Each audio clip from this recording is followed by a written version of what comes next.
नमस्कार साथियों, सभी को प्यार भरा नमस्कार। मैं आप सभी का स्वागत करता हूं आपके अपने YouTube channel RS online classes पर।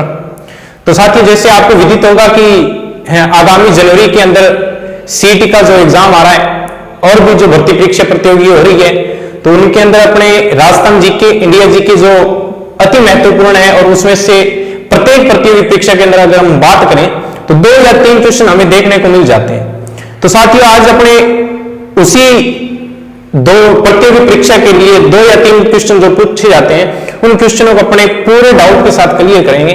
और आज का टॉपिक अपने राजस्थान जियोग्राफी से स्टार्ट करने वाले हैं। तो साथियों, चैनल को सब्सक्राइब शेयर जरूर कीजिएगा और वीडियो को ज्यादा से ज्यादा लाइक कीजिएगा।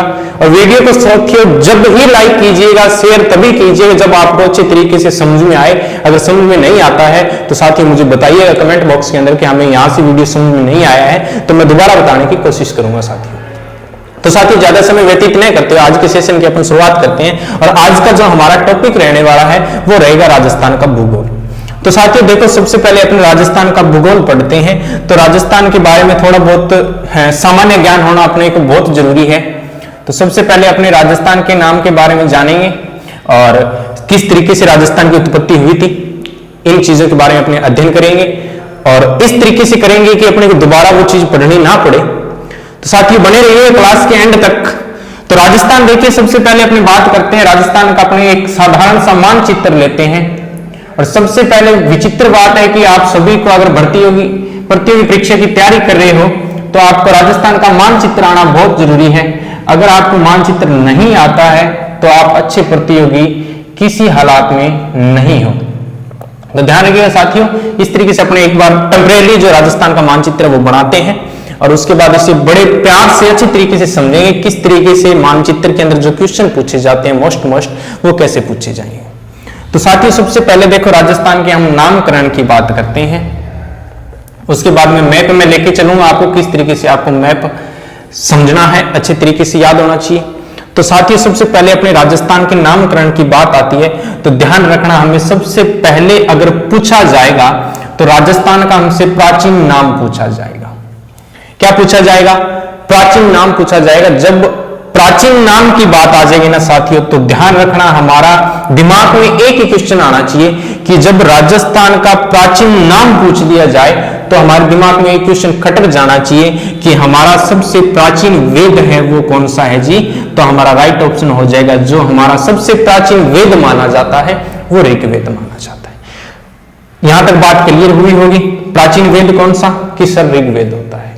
अब हमें अच्छे तरीके से पता है कि हम जो वेद होते हैं, पुराण होते हैं या जो भी ग्रंथ होते हैं उन्हें पढ़ने का काम पंडित करता है। तो पंडित करता है तो पंडित को हम क्या बोलते हैं? पंडित को हम ब्राह्मण बोलते हैं। तो ध्यान रखना, ऋग्वेद के अंदर जो राजस्थान का प्राचीन नाम मिलता है वो अपने को क्या देखने को मिलता है? ब्रह्मवत मिलता है। पहला डाउट यहां से क्लियर होता है। उसके बाद देखिए प्राचीन वेद के अंदर तो बात करें, ऋग्वेद में अपना ब्रह्मवत मिलता है। अगर हमसे पूछा जाएगा कि रामायण के अंदर राजस्थान का नाम क्या मिलता है, तो साथियों ध्यान रखना, रामायण में बहुत बार एग्जाम के अंदर पूछा गया है। रामायण में जो अपने को नाम देखने को मिलता है वो मिलता है जी मरुकांतार।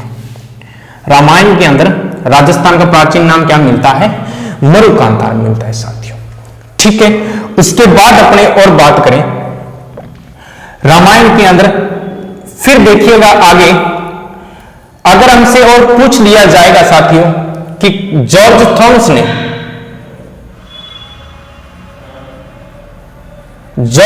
ने क्या कहा था, तो ध्यान रखना साथियों, सबसे पहले राजस्थान को राजस्थान किसने नाम दिया?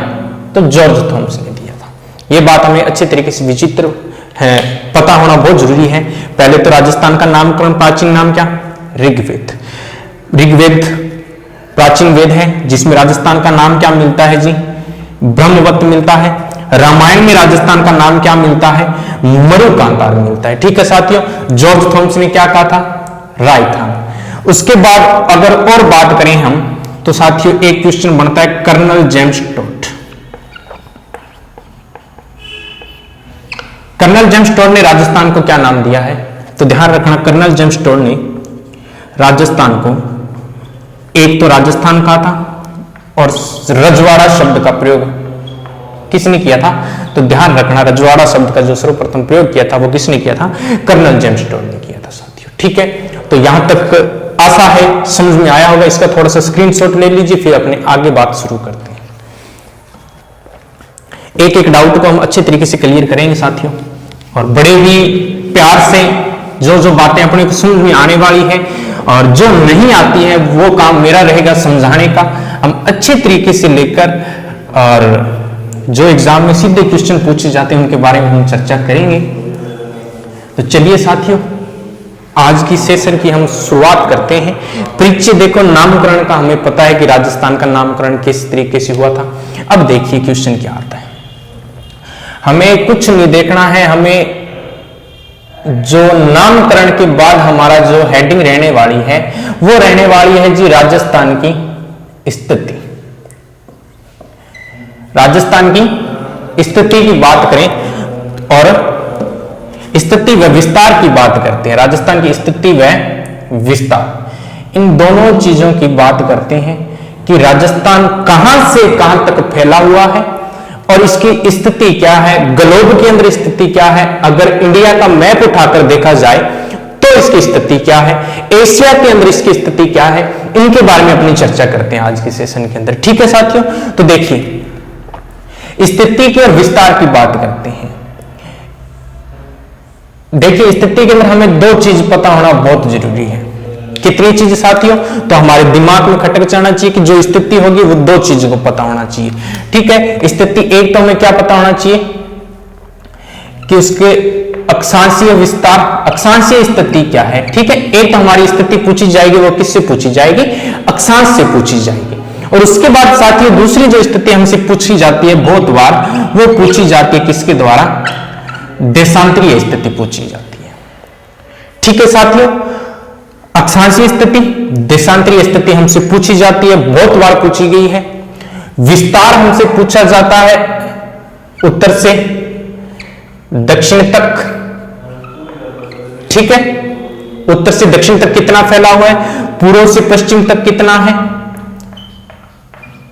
ठीक है जी, पूर्व से पश्चिम तक कितना है, ये सब बातें हमने किसमें पढ़नी है? विस्तार के अंदर हमसे पूछी जाती है। तो देखो साथियों, सबसे पहले अपने बात करते हैं राजस्थान की स्थिति के बारे में।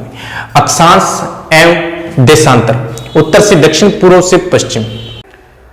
तो देखिए साथियों, अब अपने बात करते हैं राजस्थान के अक्षांश, देशांतर, स्थिति और विस्तार की, कि राजस्थान कहां से कहां तक फैला हुआ है, किस तरीके से है। तो आइए अपने बात करते हैं। सबसे पहले राजस्थान का अपन बात करेंगे विस्तार के अंदर कि किस तरीके से कहां तक फैला हुआ है, पूर्वी बिंदु कौन सा है, पश्चिमी कौन सा है, उत्तरी कौन सा है और दक्षिणी बिंदु कौन सा है। ठीक है साथियों, तो बने रहिए क्लास के एंड तक। सबसे पहले अपन बात करते हैं पूर्व के अंदर। ये दिशा हमारी पूर्व हो जाती है, इधर वाली अगर हम बात करें तो ये हमारी दिशा पश्चिम हो जाती है, और इधर अपन बात करें तो ऊपर वाली दिशा हमारी कौन सी हो जाती है?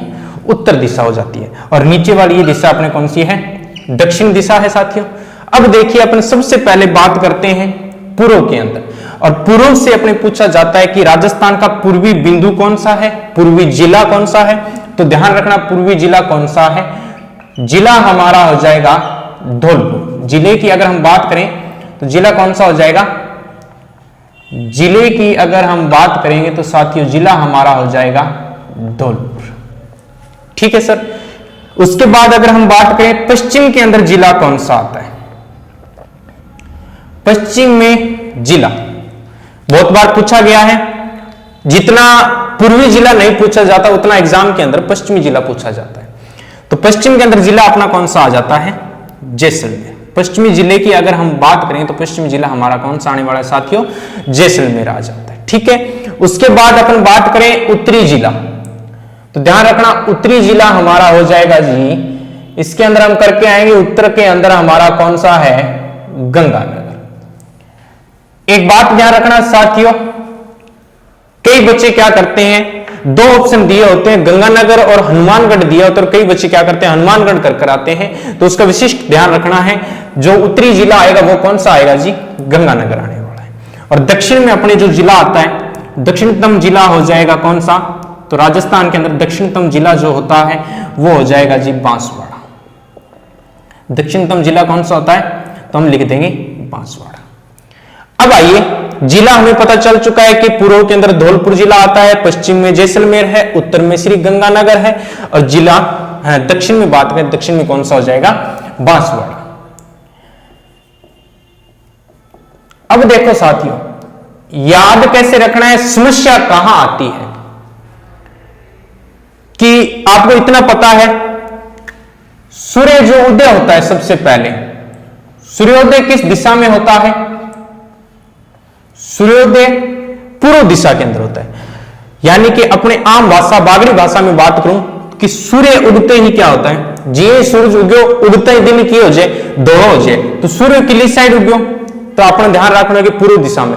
जी सूरज उग्यो, दिन के हो गयो दोनों, यानी कि पूर्वी जिलों किसो? धौलपुर। और सब पहला सूर्योदय भी किसी जिले के अंदर हुआ है, तो ध्यान रखना सबसे पहले जो सूर्योदय होता है वो भी अपना धौलपुर के अंदर होता है। सबसे पहले सूर्योदय, सबसे पहले सूर्योदय किस जिले में होगा? तो हमारा राइट ऑप्शन हो जाना चाहिए कहां? धौलपुर के अंदर। सूर्य उगा पूर्व में, सूर्य उगते ही दिन धोड़ा हुआ, धोड़ा होते ही यानी कि सबसे पहले सूर्योदय धौलपुर जिले के अंदर, और पूर्वी जिला हमारा कौन सा हो जाएगा? जैसलमेर। उसके बाद देखो साथियों, अपने घर में जो सबसे बड़ा होता है, चाहे वो पद में बड़ा हो, जैसे बड़ा हो, यानी कि जो सबसे बड़ा होता है उसको सबसे ऊपर रखते हैं और उसको श्री कहकर बुलाते हैं। यानी कि इधर अपने बात करें तो सबसे बड़ा कौन है?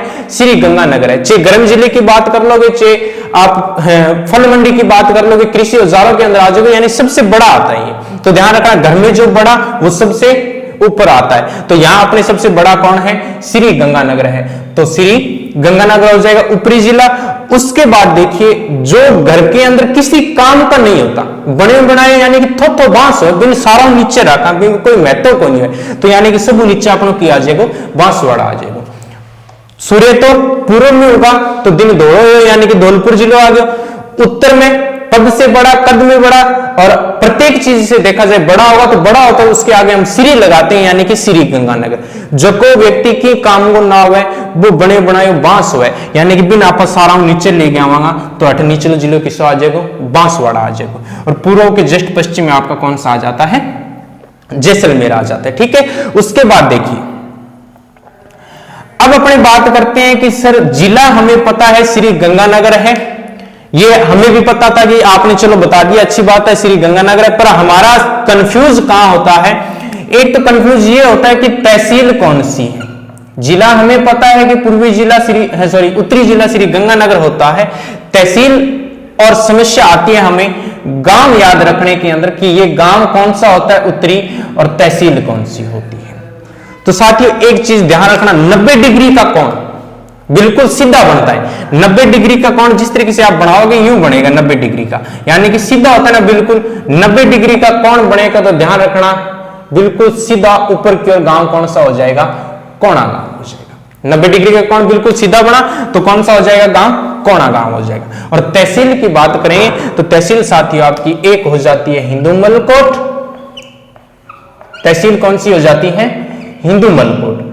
अगर साथियों आपको हिंदूमलकोट में देकर श्री गंगानगर दे देता है तो आपको गंगानगर कर आना है। ठीक है, वैसे तहसील कौन सी होगी आपकी? सही हिंदूमलकोट होगी। ठीक है, उसके बाद देखिए यहां अगर हम बात करें बांसवाड़ा के अंदर तहसील की बात करें और गांव की बात करें, यानी कि जिला कौन सा है, तहसील कौन सी है और गांव कौन सा है। ठीक है, तो तहसील की अगर हम बात करेंगे तो यहां तहसील हो जाएगी जी कुशलगढ़। तहसील कौन सी हो जाएगी साथियों? तो हमारा राइट ऑप्शन हो जाना चाहिए कुशलगढ़ तहसील, बांसवाड़ा जिला। गांव पूछ लेगा या दक्षिणतम बिंदु पूछ ले तो गांव ध्यान रखना आपका हो जाता है बोरकुंड। याद कैसे रखना है? जिला बांसवाड़ा, बै से बोरकुंड, बोरकुंड के अंदर कु आए यानी कि तहसील आपकी हो गई जी कुशलगढ़। जिला बांसवाड़ा, बांसवाड़ा में बै आया बोरकुंड, बोरकुंड के अंदर कु आया कुशलगढ़। ठीक है, उसके बाद आइए पश्चिम के अंदर बात करते हैं। तहसील कौन सी है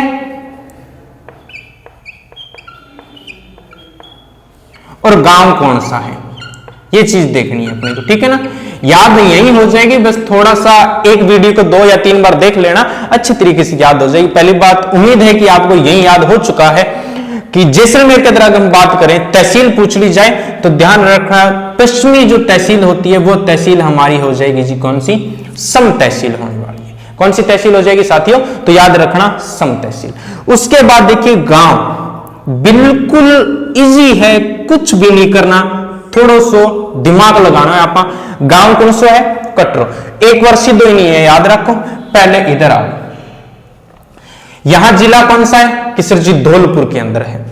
अगर हम बात करेंगे तहसील की, और एक हम बात करेंगे किसकी, गांव की।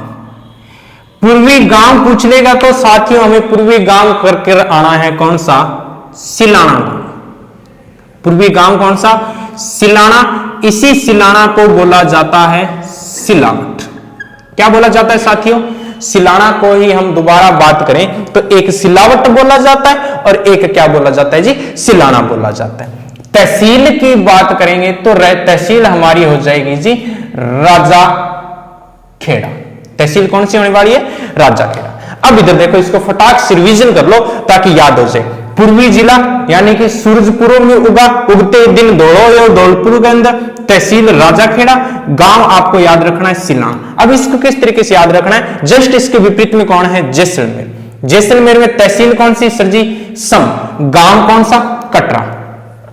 अब देखो गांव कैसे याद रखना है कि जैसलमेर वाले जो लोग होते हैं ना, वो इतने पिछड़े हुए होते हैं कि उनके कपड़े वगैरह कुछ भी देखोगे, यानी गरीबी हालात होती है, फटे हुए होते हैं। कपड़ा बांगा क्या है, पाटड़ा हुआ, यानी कि कपड़ा बांगा कटड़ा हुआ।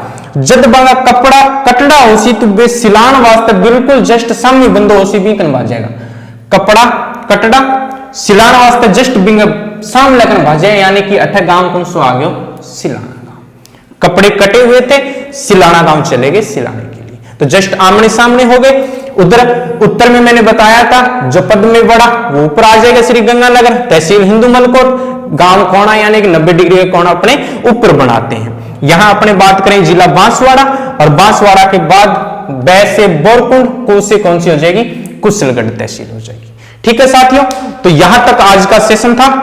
कल अपने इसकी जो अंतरराष्ट्रीय सीमा होती है, अंतरराज्यीय सीमा होती है, उसके बारे में अपने बात करेंगे। और साथ ही मैं बताता हूं कि अंतरराष्ट्रीय सीमा पढ़ने में बच्चों को बहुत परेशानी होती है। गारंटी के साथ कहता हूं कि नेक्स्ट जो आपका वीडियो आने वाला है वो धमाकेदार होगा, और जिंदगी में अंतरराष्ट्रीय और अंतरराज्यीय सीमा नहीं भूल पाओगे, ये वादा रहा। जय हिंद, जय भारत। मिलते हैं अपने कल के सेशन के अंदर। आज के लिए बस इतना ही।